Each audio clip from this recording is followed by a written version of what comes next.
중청남도 작은 농촌 마을, 1970년대 말. 그곳에는 낡은 기와집들이 논밭 사이에 듬성듬성 자리 잡고 있었습니다. 이선영이 태어난 집도 그중 하나였습니다. 대문조차 제대로 달리지 않은 작은 집이었지만 어린 선영에게는 세상의 전부였습니다.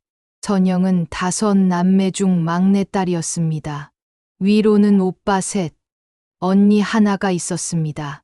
아버지는 남의 논밭을 빌려 농사를 짓는 소작농이었고 어머니는 새벽부터 밤늦게까지 품팔이를 다녔습니다. 가난은 이 집의 일상이었습니다. 하지만 선영은 그것이 불행인 줄 몰랐습니다. 아이들은 가난을 가난으로 인식하지 못한 채 자랍니다. 13살 선영은 작은 체구의 까만 눈망울을 가진 소녀였습니다. 학교에서 돌아오면 어머니를 도와 집안일을 했고 저녁이면 호롱불 아래에서 교과서를 펼쳤습니다. 성적은 반에서 중간쯤이었지만 선생님은 늘 선영을 착한 아이라고 불렀습니다. 말수가 적고 순종적인 아이. 어른들은 그런 아이를 좋아했습니다. 오빠들은 이미 20을 넘긴 나이였습니다. 첫째와 둘째는 일거리를 찾아 서울로 올라갔다가 농한기에만 내려왔고 셋째 오빠만 집에 머물렀습니다. 셋째 오빠는 일을 하지 않았습니다. 아버지가 뭐라 해도 방구석에 처박혀 있거나 마을 어귀에서 친구들과 어울렸습니다. 가끔 술을 마시고 집에 돌아와 난동을 부렸습니다. 쓸모없는 놈. 아버지는 종종 그렇게 중얼거렸지만 결국 아무것도 하지 않았습니다. 장남도 아니고 막내 아들도 아닌 애매한 위치. 셋째는 집안에서 늘 투명인간 같았습니다. 선영은 그런 오빠가 두려웠습니다. 이유를 알 수 없는 두려움이었습니다. 겨울이었습니다. 찬 바람이 방문 틈새로 스며들어 온 집안을 얼렸습니다. 부모님은 장에 가셨고 언니는 친구 집에 놀러 갔습니다. 집에는 선영과 셋째 오빠만 남았습니다. 그날 평범한 하루가 영원히 무너졌습니다. 선영은 그날의 기억을 정확히 떠올릴 수 없습니다. 아니, 떠올리고 싶지 않습니다. 다만 단편적인 장면들만이 악몽처럼 남아있을 뿐입니다. 오빠의 거친 손, 차가운 방바닥, 입을 막는 손, 그리고 말할 수 없는 고통. 조용히 해. 말하면 너도 끝이야. 낮게 속삭이는 목소리가 귓가에 맴돌았습니다. 선영은 울지 못했습니다. 소리조차 낼 수 없었습니다. 온몸이 얼어붙었고 머릿속은 하얗게 비었습니다. 그날 이후 선영은 말을 잃었습니다. 학교에도 가지 않았습니다. 방 한 구석에 웅크린 채 벽만 바라보았습니다. 밥을 먹지 않아 뺨이 홀쭉해졌고 눈빛은 초점을 잃었습니다. 어머니는 처음에는 감기려니 했습니다. 하지만 시간이 지나도 선영은 변하지 않았습니다. 얘가 왜 이러는 거야? 어머니는 불안했습니다. 뭔가 잘못되었다는 걸 느꼈지만 무엇이 잘못되었는지 알 수 없었습니다. 아버지도 걱정했지만 집안일에 바빠 자세히 들여다볼 여유가 없었습니다. 그러던 어느 날 서울에서 내려온 첫째 오빠가 사건을 알게 되었습니다. 그는 셋째에게서 이상한 말을 들었고 선영의 상태를 보며 직감했습니다. 진실을 캐묻자 셋째는 처음엔 부인하다가 결국 입을 열었습니다. 그리고 첫째도 과거에 같은 일을 저질렀음을 고백했습니다. 아버지가 모든 것을 알게 된 건 그로부터 며칠 후였습니다. 이 개새끼들! 아버지의 고함이 집 전체를 흔들었습니다. 평생 욕을 하지 않던 사람이 내지르는 절규였습니다.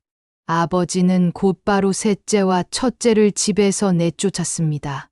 둘째도 연루되었다는 사실을 나중에 알게 되었지만 이미 서울로 도망간 뒤였습니다.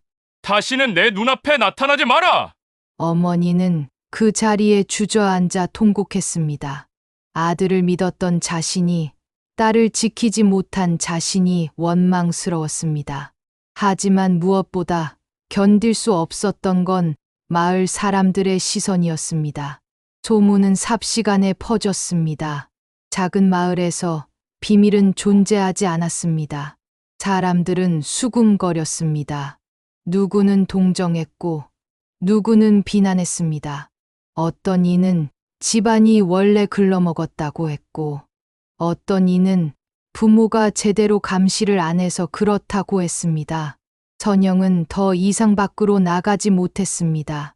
사람들의 눈이 무서웠습니다. 저들이 자신을 어떻게 볼지 두려웠습니다. 집 안은 침묵으로 가득 찼습니다. 아버지는 밤마다 한숨을 쉬었고, 어머니는 무기력하게 하루를 보냈습니다. 더 이상 여기서 못 살아. 결국 아버지가 결심했습니다. 이 마을에서는 살 수 없었습니다. 평생 일군 것도 없고, 가진 것도 없었지만, 딸만큼은 지켜야 했습니다. 가족은 짐을 쌌습니다. 몇 개 되지 않는 살림을 보따리에 담았습니다. 어느 이른 새벽, 선영의 가족은 마을을 떠났습니다. 아무에게도 알리지 않았습니다.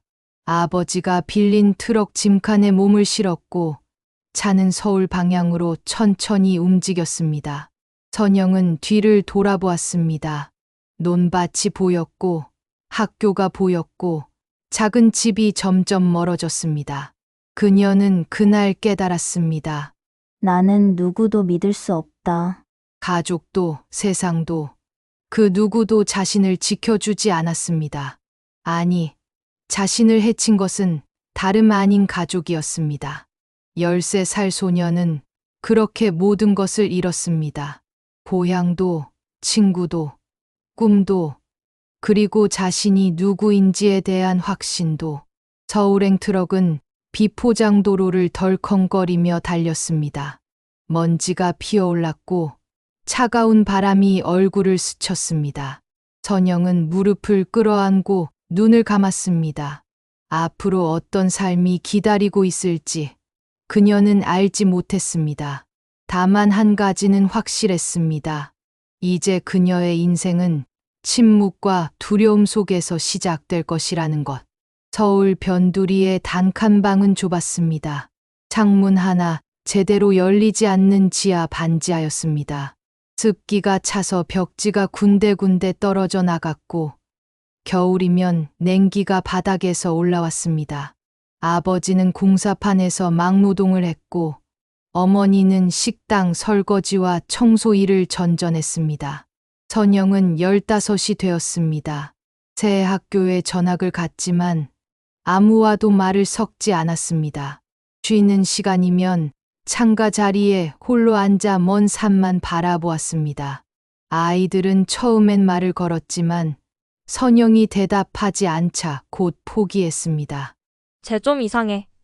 말을 안 해. 덩어리야? 뒤에서 들리는 속삭임도 선영에게는 아무 의미가 없었습니다. 그녀는 이미 세상과 단절된 채 살고 있었습니다. 사람들의 시선이 두렵고 접촉이 두렵고 무엇보다 다시 배신당할까 두려웠습니다. 하지만 책은 달랐습니다. 도서관은 선영의 유일한 안식처였습니다. 낡은 책장 사이에 앉아 활자를 따라가는 시간, 그녀는 비로소 숨을 쉴 수 있었습니다. 소설 속 주인공들은 그녀를 배신하지 않았습니다. 시는 그녀의 마음을 대신 말해 주었습니다. 수필은 그녀에게 세상을 다시 볼 용기를 주었습니다. 선영은 국어를 좋아했습니다. 문학 시간이면 교과서를 몇 번이고 읽었습니다. 윤동주의 시, 김소월의 노래, 황순원의 소설. 그 속에서 선영은 자신과 비슷한 외로움을 발견했습니다. 담임 선생님은 선영을 불렀습니다. 너 국어 성적이 좋구나. 네, 다른 과목도 잘하면 좋은 대학 갈 수 있어. 공부해 볼 생각 없니? 선영은 고개를 끄덕였습니다. 공부. 그것은 그녀가 잡을 수 있는 유일한 밧줄이었습니다. 성적은 배신하지 않았습니다. 노력은 결과로 돌아왔습니다. 선영은 책상 앞에 앉아 새벽까지 공부했습니다. 고3이 되었을 때 선영은 반에서 상위권 학생이 되어 있었습니다. 말은 여전히 없었지만 성적표는 말 대신 그녀를 증명해 주었습니다. 선생님들은 선영을 조용하지만 성실한 학생이라고 평가했습니다. 대학 입시를 앞두고 선영은 국어교육과를 선택했습니다. 왜 교대나 사범대를 가려고? 아버지가 물었습니다. 선생님이 되고 싶어요. 그래, 그것도 괜찮지. 아버지는 더 이상 묻지 않았습니다. 딸이 무슨 생각을 하는지, 무슨 꿈을 꾸는지 알 길이 없었습니다. 다만 대학만 가면, 교사만 되면 이 가난에서 벗어날 수 있을 거라 믿었습니다. 선영은 합격했습니다. 지방의 작은 국립대 국어교육과 등록금이 저렴했고 졸업 후 교사 임용이 보장되는 곳이었습니다. 입학식 날 선영은 처음으로 작게 미소를 지었습니다. 대학 생활은 낯설었습니다. 새내기 환영회, 과 MT, 동아리 박람회, 모든 것이 시끄럽고 복잡했습니다. 선영은 여전히 사람들과 어울리지 못했습니다. 점심은 혼자 먹었고 수업이 끝나면 곧장 하숙집으로 돌아갔습니다. 그러던 어느 날 문학 동아리 선배가 선영에게 말을 걸었습니다. 너 문학 좋아해? 네. 우리 동아리 한번 와봐. 책 읽고 이야기 나누는 모임이야. 부담 없어. 선영은 망설였습니다. 하지만 책이라는 단어에 끌렸습니다. 며칠 후 그녀는 동아리방 문을 두드렸습니다. 그곳에서 정민호를 만났습니다. 민호는 같은 학년, 다른 과 학생이었습니다. 키가 크고 말수가 적은 남학생이었습니다. 동아리 회의 때도 구석에 앉아 책만 읽었습니다. 선영과 비슷했습니다. 다른 점이 있다면 민호는 가끔 웃었다는 것입니다. 이번 주 책은 난쟁이가 쏘아 올린 작은 공이에요. 다들 읽어오세요. 회장이 공지했습니다. 다음 주 모임에서 선영은 처음으로 손을 들었습니다. 저 질문 있어요. 사람들이 돌아봤습니다. 선영은 떨렸지만 계속 말했습니다. 이 소설에서 난쟁이는 왜 죽어야 했을까요? 작가는 왜 희망을 주지 않았을까요? 잠시 침묵이 흘렀습니다. 민호가 입을 열었습니다. 희망이 없었던 게 아니라 희망을 빼앗겼던 거 아닐까요?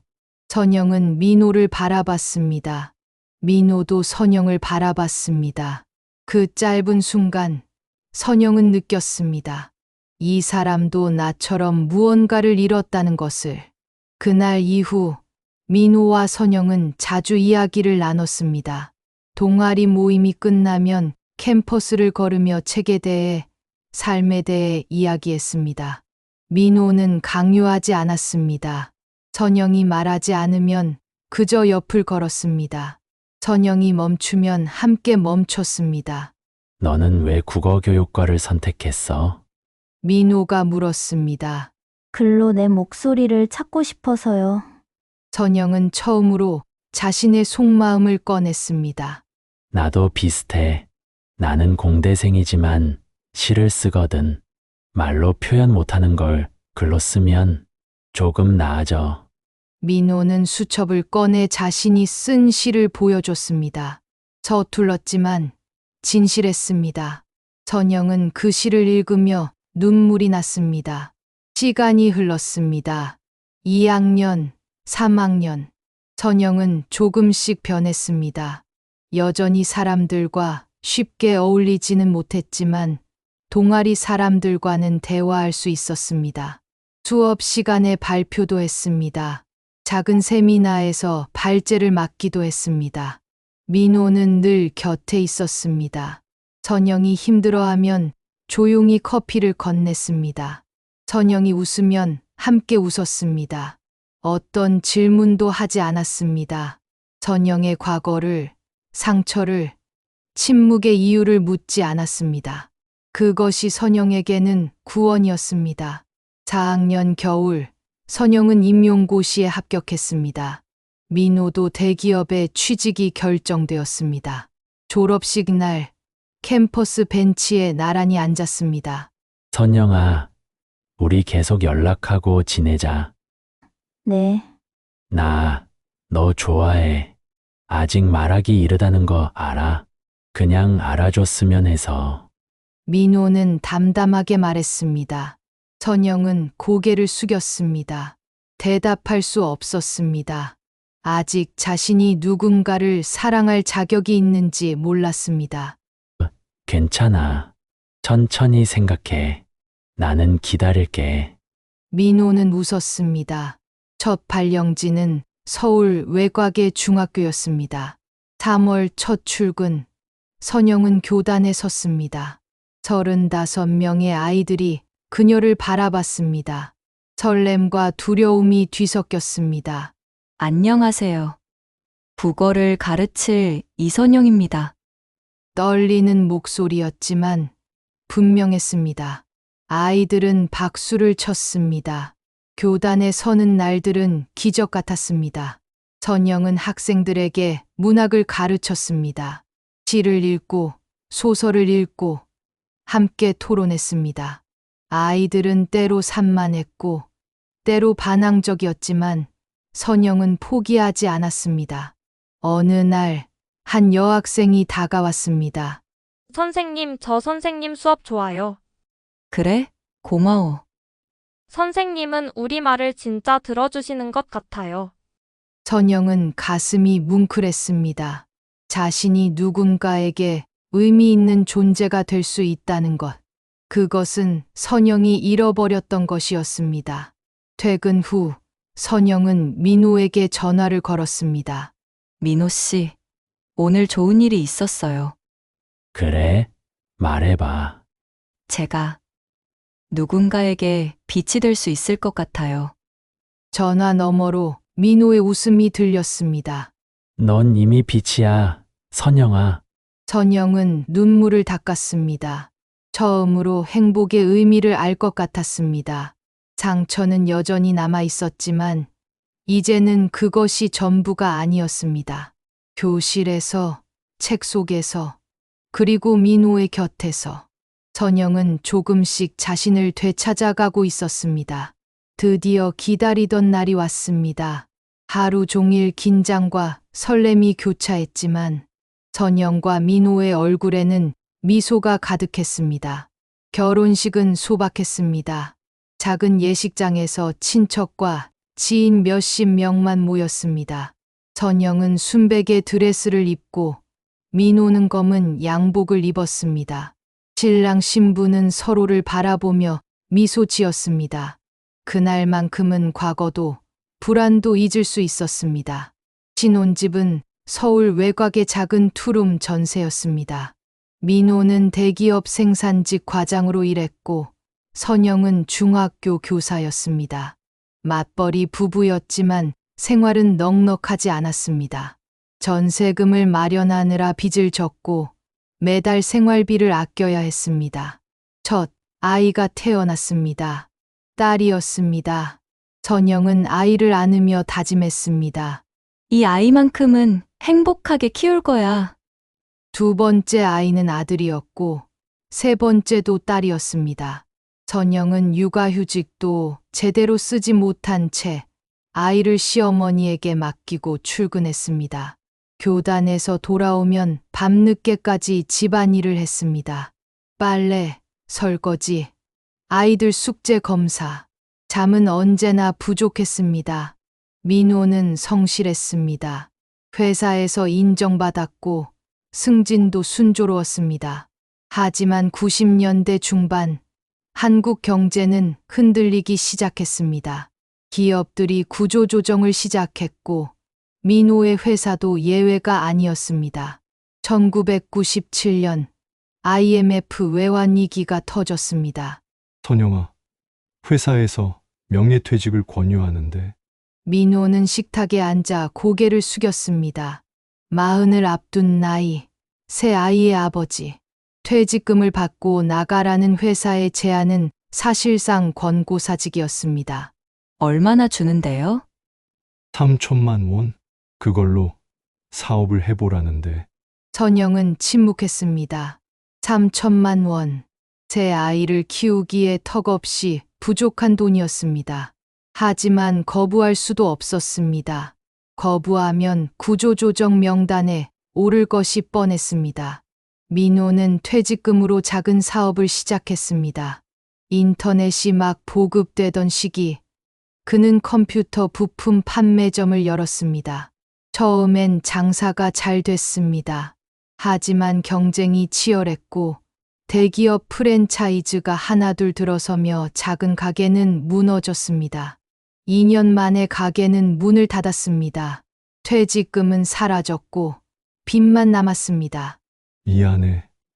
선영아. 민호는 말했지만 선영은 대답할 수 없었습니다. 분노한 것도 원망한 것도 아니었습니다. 다만 막막했습니다. 앞으로 어떻게 살아야 할지. 선영의 교사 월급이 가게의 전부가 되었습니다. 민호는 이곳저곳에 이력서를 냈지만 40이 넘은 나이에 재취업은 쉽지 않았습니다. 결국 일용직, 계약직을 전전하며 근근히 벌었습니다. 수입은 불안정했고 가정 경제는 선영의 어깨에 달렸습니다. 아이들은 자랐습니다. 중학교, 고등학교를 거쳐 대학 입시를 앞뒀습니다. 사교육비는 천정부지로 올랐습니다. 선영은 학원비를 대느라 적금을 깼고 보험을 해약했습니다. 노후 준비는 엄두도 못 냈습니다. 엄마 친구들은 다 학원 다녀요. 첫째 딸이 말했습니다. 우리도 보내줄게. 조금만 기다려. 선영은 거짓말을 했습니다. 사실 여유가 없었습니다. 하지만 아이들에게는 최선을 다하고 싶었습니다. 자신이 받지 못한 것을 아이들에게만큼은 주고 싶었습니다. 세 아이 모두 대학에 보냈습니다.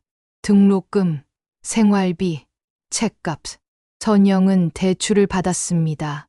학자금 대출, 신용대출. 빚은 눈덩이처럼 불어났습니다. 민호는 미안해하며 더 일했지만 한계가 있었습니다. 50대 중반, 선영은 정년을 앞뒀습니다. 교단에서의 30년이 끝나갔습니다. 마지막 수업을 마치고 선영은 빈 교실을 돌아봤습니다. 이곳에서 수많은 아이들을 가르쳤고 위로받았고 삶의 의미를 찾았습니다. 하지만 이제 끝이었습니다. 퇴직금과 연금을 계산했습니다. 퇴직금은 1억이 조금 넘었습니다. 30년 동안 모은 전부였습니다. 연금은 월 150만 원, 민호의 국민연금까지 합쳐도 250만 원이 고작이었습니다. 이걸로 어떻게 살지? 선영은 통장을 바라보며 한숨을 쉬었습니다. 집은 아직 전세였고 빚도 남아 있었습니다. 아이들은 독립했지만 막내는 아직 취업을 못했습니다. 첫째는 결혼 준비 중이었고 둘째는 사업 자금이 필요하다며 손을 내밀었습니다. 엄마, 이번만 도와줘. 꼭 성공할게. 아들의 목소리가 간절했습니다. 선영은 퇴직금 중 3천만 원을 내줬습니다. 남은 돈으로 전세를 월세로 바꿨습니다. 보증금을 낮추고 매달 60만 원을 내기로 했습니다. 연금 250만 원에서 월세 60만 원을 제하면 190만 원. 거기서 생활비, 공과금, 병원비를 내면 남는 것이 없었습니다. 물가는 계속 올랐습니다. 마트에 갈 때마다 장바구니는 가벼워졌습니다. 민호도 지쳤습니다.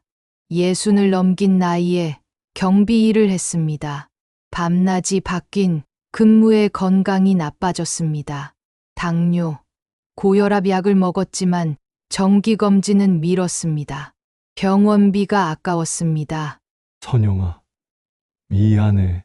내가 무능해서. 아니에요. 당신 잘못 아니에요. 선영은 남편을 안았습니다. 하지만 마음속 깊은 곳에서는 두려움이 커졌습니다. 내 노후는 어떻게 될까? 어린 시절의 불안이 다시 고개를 들었습니다. 가난, 불안정, 통제할 수 없는 미래. 선영은 다시 13살 소녀로 돌아간 것 같았습니다. 세상은 여전히 그녀를 지켜주지 않았습니다. 어느 날 첫째 딸이 전화했습니다. 엄마 결혼 준비금 좀 더 보태줄 수 있어. 신랑 쪽에서 집은 마련한대. 선영은 말문이 막혔습니다. 알았어. 생각해 볼게. 전화를 끊고 선영은 통장을 확인했습니다. 잔액은 100만 원이 채 안 됐습니다. 다음 달 연금이 들어와야 생활비를 쓸 수 있었습니다. 선영은 창밖을 바라봤습니다. 낮은 천장의 월세방, 낡은 가구, 빛바랜 커튼. 이것이 30년을 일한 대가였습니다. 제 아이를 키운 대가였습니다. 나는 늘 불안정하다. 어린 시절 새겨진 공포가 다시 그녀를 짓눌렀습니다. 아무리 노력해도, 아무리 성실해도 결국 제자리였습니다. 가난은 대물림되는 것처럼 느껴졌습니다. 그날 밤, 선영은 잠을 이루지 못했습니다. 천장을 바라보며 생각했습니다. 지금까지의 인생을, 잃어버린 것들을, 그리고 남은 것들을. 민호는 옆에서 고르게 숨을 쉬었습니다. 남편도, 자식들도 모두 선영이 지켜야 할 사람들이었습니다. 하지만 이제 선영 자신은 누가 지켜줄까요? 침묵 속에서 선영은 깨달았습니다. 아무도 나를 지켜주지 않는다면 내가 나를 지켜야 한다. 그녀는 일어나 서랍을 열었습니다. 오래된 통장들이 있었습니다. 학교 재직 시절 몰래 모아둔 돈, 아무에게도 말하지 않은 비상금. 액수는 크지 않았지만 선영만의 것이었습니다. 그리고 또 하나, 옛 동료 교사의 연락처. 그는 은퇴 후 작은 출판사를 차렸고 선영에게 여러 번 제안했었습니다. 선영 선생 글 한번 써보지 않을래요? 당신의 이야기를 나누면 많은 사람들에게 위로가 될 거예요. 선영은 그때 거절했습니다. 자신의 과거를 꺼내고 싶지 않았습니다. 하지만 지금은 달랐습니다. 선영은 메모지에 적었습니다. 내 이야기를 쓰자. 침묵했던 모든 것을, 잃어버린 것들을, 그리고 살아남은 이유를. 새벽 공기가 차가웠습니다. 선영은 창문을 열었습니다. 먼 하늘에 별이 보였습니다. 반격은 조용히 시작되었습니다. 은퇴 후 석 달째, 선영은 여전히 정리되지 않은 감정들과 싸우고 있었습니다. 새벽마다 글을 쓰기 시작했지만 손은 떨렸고 문장은 제대로 이어지지 않았습니다. 과거를 꺼내는 것은 생각보다 고통스러웠습니다. 그날도 노트북 앞에 앉았습니다. 커서가 깜박였습니다. 선영은 한 문장을 썼다가 지우기를 반복했습니다. 휴대폰이 울렸습니다. 모르는 번호였습니다. 선영은 망설이다가 전화를 받았습니다. 여보세요? 선영아, 나야, 유준호야. 목소리를 듣는 순간 선영의 몸이 굳었습니다. 셋째 오빠, 그 이름만으로도 가슴이 조였습니다. 오빠. 갑자기 전화해서 미안해. 그런데 꼭 만나고 싶어 할 말이 있어. 선영은 대답할 수 없었습니다. 수십 년 만의 연락. 왜 지금인지, 무슨 말을 하려는지 알 수 없었습니다. 병원에 다니고 있어. 폐암이야. 시간이 많지 않대. 준호의 목소리가 떨렸습니다. 내가 죽기 전에 꼭 너한테 해야 할 말이 있어. 제발 한 번만 만나줘. 선영은 말없이 전화를 끊었습니다. 밤새 잠을 이루지 못했습니다. 민호가 물었습니다. 무슨 일이야? 셋째 오빠한테서 연락 왔어요. 뭐라던데? 만나자고요. 병들었대요. 민호는 선영의 손을 잡았습니다. 만나고 싶어? 선영은 고개를 저었습니다. 아니, 흔들었습니다. 모르겠다는 뜻이었습니다. 억지로 만날 필요는 없어. 내가 준비됐을 때 결정하면 돼. 민호는 언제나 그랬습니다. 강요하지 않았습니다. 선영이 스스로 답을 찾도록 기다려 주었습니다. 일주일이 지났습니다. 선영은 다시 준호에게 전화했습니다. 오빠. 나예요. 선영아, 만날게요. 그런데 집 근처는 싫어요.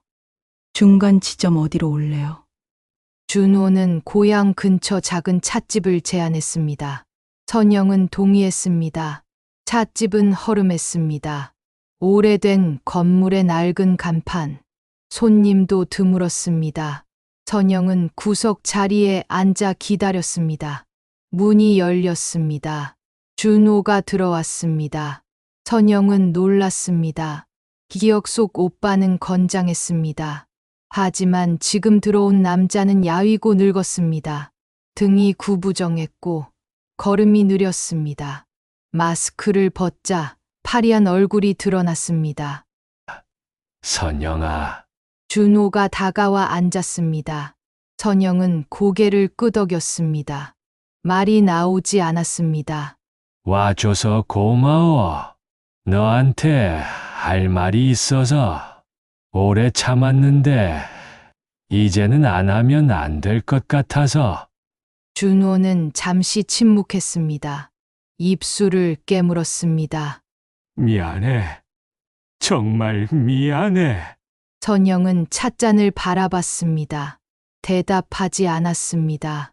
내가 13살 때 내가 한지 평생 잊지 못했어. 악몽으로 나타났어. 매일 밤 내 얼굴이 떠올랐어. 준호의 목소리가 떨렸습니다. 변명하려는 거 아니야. 그냥 내가 얼마나 끔찍한 인간이었는지 알아. 너를 망쳤어. 내 인생을 망쳤어. 나도 불행했어. 결혼도 못했어.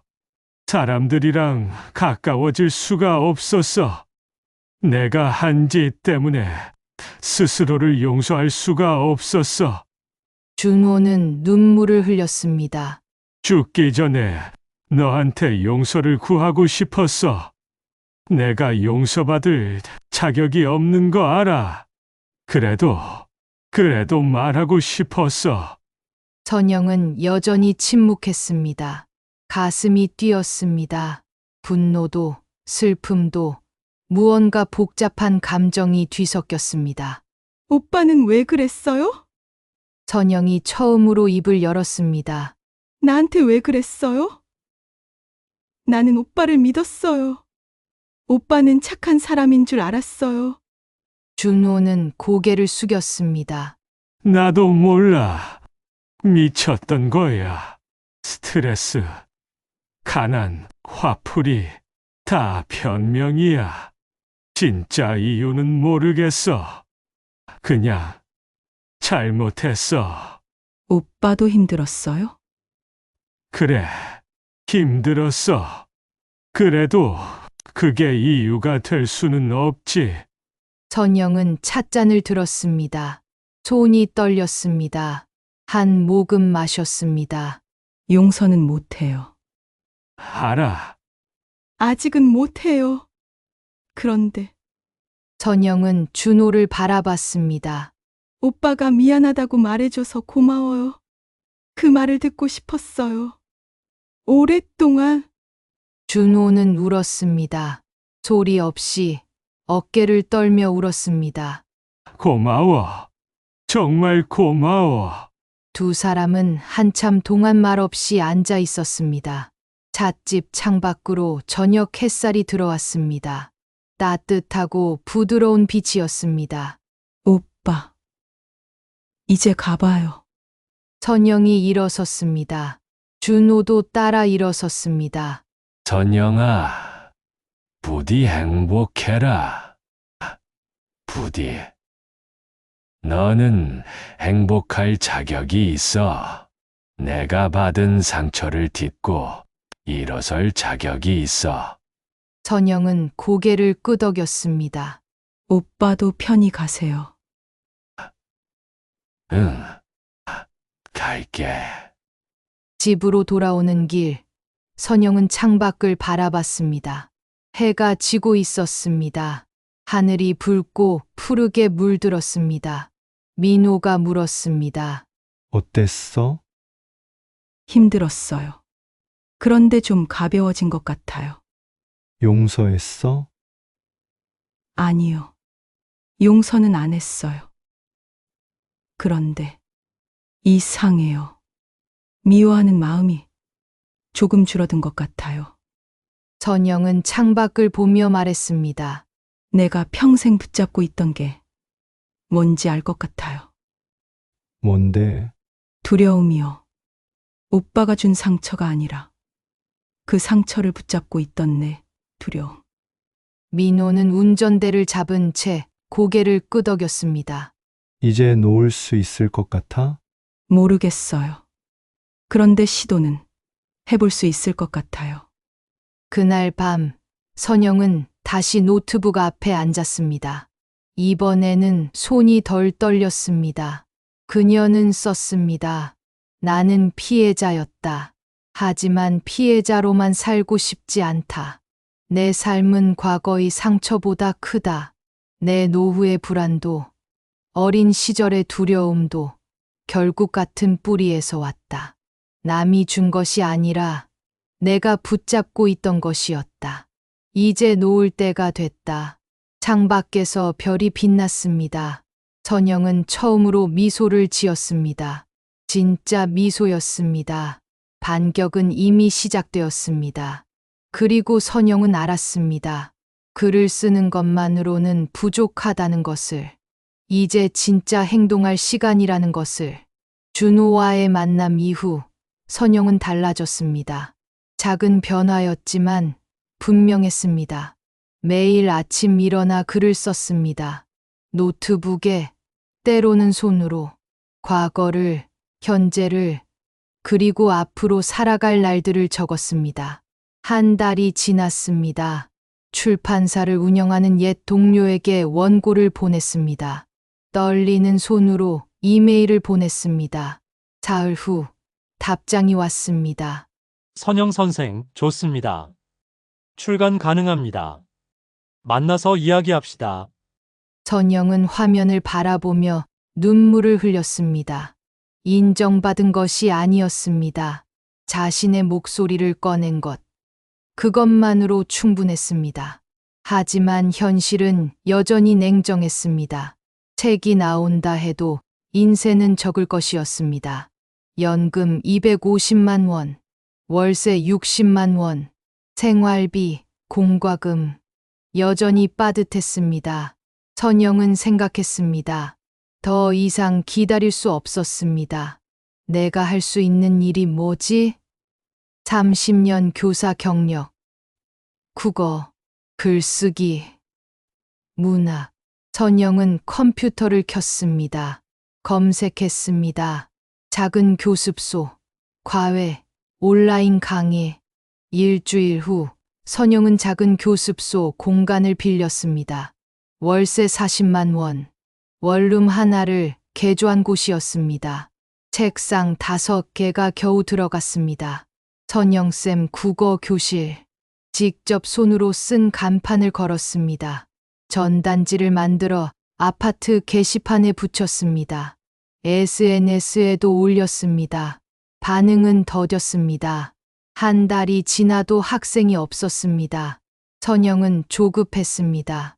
월세는 나갔고 수입은 없었습니다. 그러던 어느 날 첫 학생이 왔습니다. 중학교 2학년 여학생이었습니다. 어머니와 함께 왔습니다. 선생님, 우리 애가 국어를 너무 못해요. 좀 가르쳐 주세요. 네, 물론이죠. 선영은 학생을 앉혔습니다.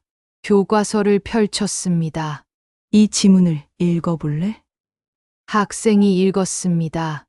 더듬거렸지만 끝까지 읽었습니다. 잘했어. 이제 이 부분이 무슨 뜻인지 맨말로 설명해 볼래? 학생은 머뭇거렸습니다. 선영은 기다렸습니다. 강요하지 않았습니다. 잘 모르겠어요. 괜찮아. 천천히 생각해 보자.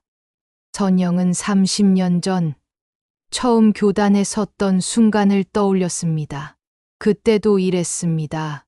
기다려주고 격려하고 함께 읽었습니다.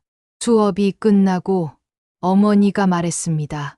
선생님, 우리 애가 수업 재미있다고 하네요. 계속 보낼게요. 선영은 고개를 숙여 인사했습니다. 1명이 2명이 되었고 2명이 5명이 되었습니다. 교습소는 작았지만 따뜻했습니다. 선영은 아이들과 책을 읽었습니다. 시를 읽고 소설을 읽고 함께 이야기를 나눴습니다. 선생님, 이 시가 무슨 뜻이에요? 내가 느낀 대로 말해봐. 정답은 없어. 아이들은 조심스럽게 자신의 생각을 꺼냈습니다. 선영은 들어주었습니다. 판단하지 않았습니다. 그저 들어주었습니다. 수입은 많지 않았습니다. 학생 5명, 1명당 30만 원, 월 150만 원, 연금과 합치면 400만 원. 이제 월세를 내고도 여유가 생겼습니다. 민호가 물었습니다. 힘들지 않아? 힘들어요. 그런데 기뻐요. 왜? 내가 선택한 거니까요. 몇 달 후, 첫째 딸 수진이 전화했습니다. 엄마, 결혼 준비금. 수진아. 선영은 조용히 말했습니다. 엄마가 줄 수 있는 건 50만 원이야. 그것도 이번 달 교습소 수입에서 주는 거야. 겨우 50이요? 그게 다야. 미안해. 전화 너머로 침묵이 흘렀습니다. 엄마, 왜 그래요? 다른 집 엄마들은 다. 수진아. 선영은 단호했습니다. 엄마도 노후를 준비해야 해.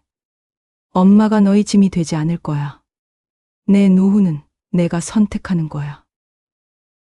너도 이제 어른이야. 내 결혼은 내가 준비해야 해. 엄마는 도와줄 수 있는 만큼만 도와줄 거야. 수지는 울었습니다. 엄마, 너무해요. 다른 집은. 다른 집 이야기 하지 마. 우리 집 이야기만 해. 선영은 전화를 끊었습니다. 손이 떨렸습니다. 하지만 후회하지 않았습니다. 민호가 물었습니다. 괜찮아? 네. 괜찮아요. 일주일 후 수진이 다시 전화했습니다. 엄마, 미안해요. 엄마 말이 맞아요. 제가 철없었어요. 아니야. 엄마도 인생이 있는 거 맞죠? 엄마만 희생할 수는 없죠. 선영은 눈물을 닦았습니다. 고마워. 수진아. 엄마가 하는 일 응원할게요. 교습소 잘 되길 바래요. 전화를 끊고 선영은 한참 동안 울었습니다. 슬픔이 아니었습니다. 안도였습니다. 겨울이 왔습니다. 교습소에 난방을 틀었습니다. 아이들이 모여 앉아 책을 읽었습니다. 선생님, 제 장문 좀 봐주세요. 한 학생이 노트를 내밀었습니다. 선영은 읽었습니다. 나는 꿈이 없었다. 그런데 선생님이 말했다.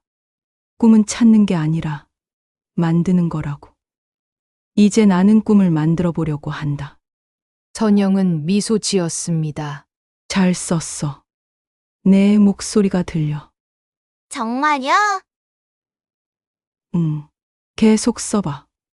어느 날 첫째 딸 수진이 손주를 데리고 교습소에 왔습니다. 엄마, 얘가 할머니 보고 싶대요. 5살 손녀가 선영에게 달려왔습니다. 할머니! 그래? 우리 예쁜이? 손녀가 웃으며 말했습니다. 할머니, 글 좀 가르쳐 주세요. 엄마가 할머니는 글 잘 가르친다고 했어요. 선영은 손녀를 안았습니다. 작고 따뜻한 몸이었습니다. 그럼 할머니랑 같이 책 읽을까? 네. 선영은 책장에서 그림책을 꺼냈습니다. 손녀와 나란히 앉아 책을 펼쳤습니다. 옛날에 선영이 읽어주자 손녀가 눈을 반짝였습니다. 그 순간 선영은 깨달았습니다. 과거는 사라지지 않습니다. 상처는 남아 있습니다. 가난도, 불안도, 두려움도 완전히 사라지지 않습니다. 하지만 이제 선영은 알았습니다. 과거가 전부는 아니라는 것을, 노후가 두려움만은 아니라는 것을, 자신이 선택할 수 있다는 것을. 손녀가 웃었습니다. 수진이 창가에 서서 미소 지었습니다. 창밖으로 겨울 햇살이 들어왔습니다. 선영은 책을 덮고 말했습니다. 자, 이제 우리 예쁜이가 이야기를 만들어 볼까? 어떻게요? 내가 생각하는 대로, 내 목소리로. 손녀가 생각하더니 말했습니다. 옛날에 할머니가 있었어요. 할머니는 슬펐지만 이제는 웃어요. 선영은 손녀를 안았습니다. 그래. 할머니는 이제 웃어. 밤, 민호와 함께 창밖을 바라봤습니다. 선영아, 이제 행복해? 네, 정말? 네. 완벽하진 않아요. 여전히 힘들어요. 그런데 행복해요. 왜? 제가 선택했으니까요. 제 노후를 제가 만들고 있으니까요.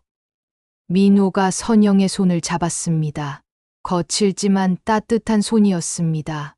고생했어. 당신도요. 두 사람은 말없이 창밖을 바라봤습니다. 별이 빛났습니다. 선영은 마음속으로 다짐했습니다. 과거는 나를 규정하지 않는다. 노후는 두려움이 아니라 희망으로 채운다. 나는 피해자였지만 이제는 생존자다. 그리고 내일은 창조자가 될 것이다. 작은 교습소, 5명의 학생, 한 달 150만 원의 수입, 많지 않았지만 충분했습니다. 선영은 자신의 삶을, 자신의 노후를, 자신의 존엄을 되찾았습니다. 그것으로 충분했습니다. 끝까지 들어주셔서 감사합니다.